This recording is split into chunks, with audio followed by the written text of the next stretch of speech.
What did Jesus look like?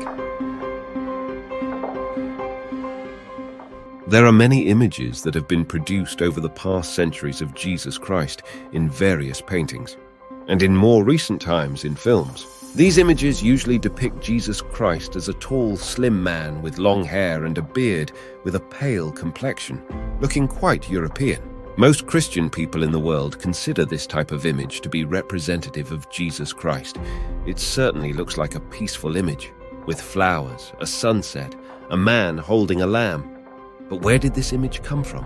Why do people consider that Jesus had long hair and looked European rather than Jewish?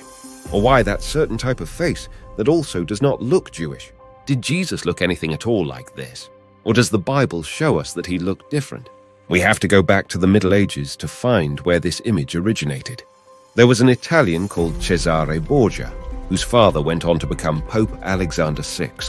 And they knew the famous artist Leonardo da Vinci. Here we see a painting of him. And when Da Vinci painted him as Jesus Christ, we see what that looks like. And of course, there are many other paintings from the period, and later, that depict Jesus Christ like this.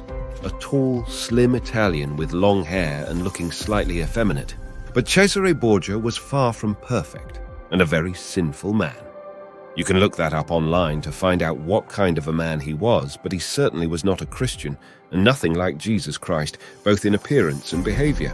So, over the years and even today, people still look at this type of image as being that of Jesus Christ. Even in films, they always choose someone to look a bit like this and give him long hair, except in a few rare instances.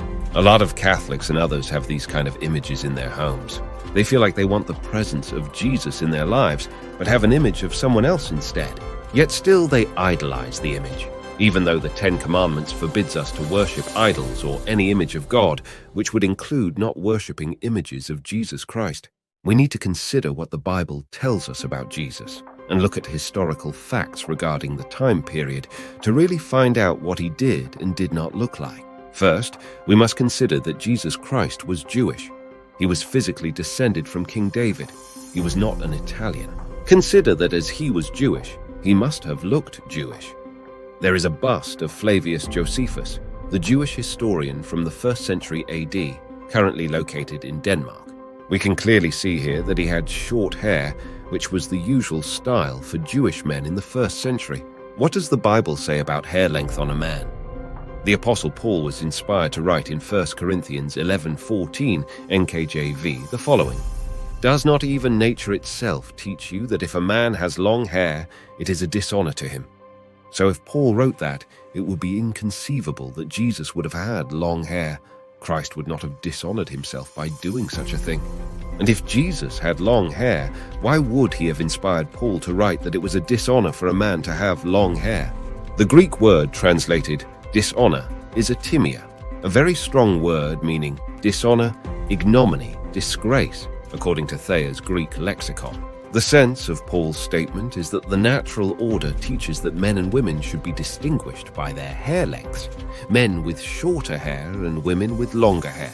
History gives context to Paul's statement about nature. Similar moral judgments against wearing long hair can be found in Epictetus, Philo, Euphrates, and Plutarch.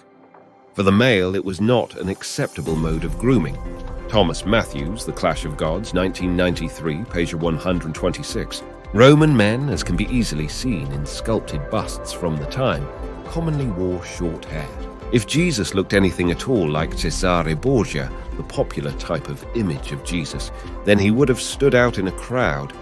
But when he was amongst other Jewish men, it was not possible to see where he was unless a person knew him well. We see numerous times in the New Testament where he disappeared into a crowd of other Jewish men, and the people who were after him could not see where he went, as all they saw was a large crowd of Jewish men who all looked similar and alike to a non-Jewish person. Consider also that before he began his ministry, Jesus had spent his working life as a carpenter. This is not an easy job. It involves hard physical work, and no doubt Jesus would have had a strong, muscular body, not the slim body of the popular images people use today. He also would have been outside a lot, and no doubt had quite a suntan from being out in the sunshine most of the time. so he would not have been as pale as Cesare Borgia either. In fact, throughout the Gospel accounts, the only times we see Jesus drawing attention is when he was speaking or performing miracles. In casual situations, he simply looked like everyone else. On the Passover, the night before he was crucified, Jesus was betrayed by Judas Iscariot.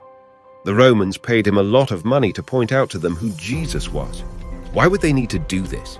If Jesus stood out as a tall, slim hippie with long hair, as Jesus was with his disciples, they all were Jewish men, with short Jewish haircuts, maybe a bit curly even, and looking tough and masculine. Peter had been a fisherman, so he was not a wimpy-looking man either, so who could tell them all apart without knowing them? In order for the Romans to arrest Jesus Christ, they had to be sure they had the right man. In a crowd of Jewish men, they could not spot who was Jesus unless Judas went and kissed him to point out to the Romans who to arrest. We can read that in Matthew 26:47-50 NKJV. And while he was still speaking, behold, Judas, one of the 12, with a great multitude with swords and clubs, came from the chief priests and elders of the people. Now his betrayer had given them a sign, saying, "Whomever I kiss, he is the one. Seize him." Immediately he went up to Jesus and said, "Greetings, Rabbi," and kissed him. But Jesus said to him, "Friend, why have you come?" Then they came and laid hands on Jesus and took him. So we see that Jesus Christ could not have looked like the images we see today, but must have looked like any other ordinary Jewish man of the time. But some would say, what about the Turin shroud? That shows an image of Jesus Christ with long hair. This is believed by Catholics and others to be a true likeness of Jesus Christ, as if somehow when he was in the tomb, wrapped in a cloth, an image of him transferred onto the cloth, as if taking a photograph. We see in this image the face of a man with long hair. But as we have already seen, Jesus could not have had long hair. We should also consider that when Christ was crucified, his face was badly marred and unrecognizable anyway, especially wearing a painful crown of thorns. Certainly not looking as recognizable as the Turin shroud image. You might think that in the time that this shroud dates back to in the Middle Ages, there was no photography, and yet there was a crude form of photography already in existence, which is probably how this image was produced. The Turin shroud itself is a fake, and certainly does not show any true likeness of Jesus Christ. In fact, it fits in more with Cesare Borgia, whom we have already seen look nothing like Christ at all. So can we know what Jesus Christ looked like in the flesh? The Bible does not specifically tell us what he looked like, although it indicates he had a beard and was Jewish. We also know that he was a carpenter and was outside in the sunshine a lot. Science, in the form of forensic anthropology, can give us some idea of what he looked like. Using methods similar to those police have developed to solve crimes, British scientists, assisted by Israeli archaeologists, in 2002 recreated what they believe is the most accurate image of the most famous man in history. Now this is just an image, and could be an image of any typical first-century Jewish man. Don't take this as being a definitive image of Jesus Christ. Contradicting how Jesus is often portrayed, they concluded that Jesus would have had short, dark hair with tight curls. Paintings and busts of men from the 1st century show that men commonly wore short hair. The scientists also concluded that, since Jesus worked outdoors as a carpenter until he was about 30 years old, it is reasonable to assume he was more muscular and physically fit than westernized portraits suggest. His face was probably weather-beaten, which would have made him appear older as well. More recently, people have used AI to generate an image of what Jesus might have looked like. It is different to the earlier image, and using AI it can also be animated, as we see here. It is possible as well, given that Jews of the time often suffered hair loss, that he would have had a receding hairline. Whatever he looked like, he was not the handsome, long-haired man most people think of. Consider as well what the prophet Isaiah said about Jesus in Isaiah 53:2-3 ESV. For he grew up before him like a young plant and like a root out of dry ground. He had no form or majesty that we should look at him, and no beauty that we should desire him. He was despised and rejected by men, a man of sorrows and acquainted with grief. And as one from whom men hide their faces, he was despised, and we esteemed him not. Jesus was not the slender, pale, and slightly effeminate image we see in art or the movies. Jesus would have been a strong, short-haired, tanned Jewish male. But other than those broad generalities, we don't know any other specifics about his appearance because God chose not to preserve those details in his word.